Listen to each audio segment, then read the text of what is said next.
আসসালামু আলাইকুম এভরিওয়ান। আজকে আমরা শিখব ভার্বের সাথে কখন এস এবং কখন ইয়েস ব্যবহার করব। তো চলো শুরু করি। যে সকল ভার্বের শেষে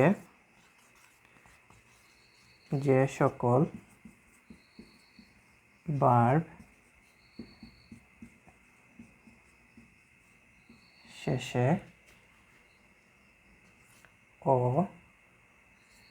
CH SH double S x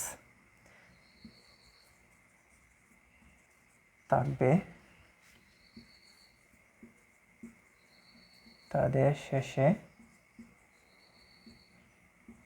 ES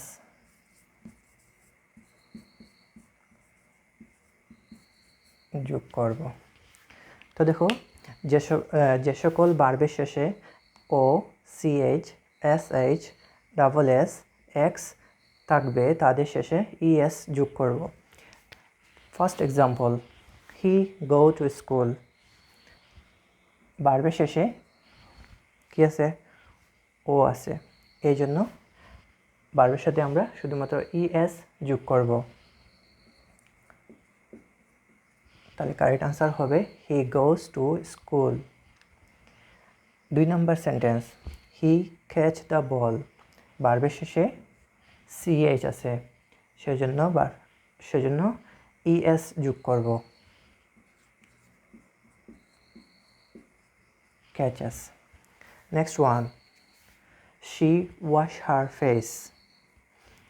তো এখানেই ভার্বের শেষে এসএইচ আছে, সেজন্য ভার্বের সাথে ইএস যোগ করব। কারেক্ট আনসার হবে she washes her face. 4 number sentence, he kiss his mother. তো ভার্বের শেষে ডাবল এস আছে, সেই জন্য ইএস যোগ করব। হি কিসেস হিজ মাদার। 5 নম্বর সেন্টেন্স, ভার্বের শেষে এক্স আছে, সেজন্য ভার্বের সাথে আমরা ইএস যোগ করব। পুরো সেন্টেন্সটি হবে হি ফিক্সেস দ্য কার।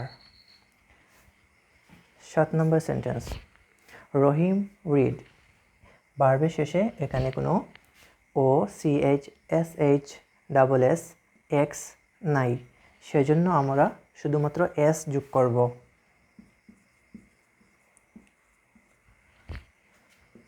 7 নম্বর বাক্য হচ্ছে শি সিং আ সং। এখানে ভার্বের শেষে আমাদের এই O CH SH double S X নেই, সেজন্য এটার সাথেও আমরা এস যোগ করব।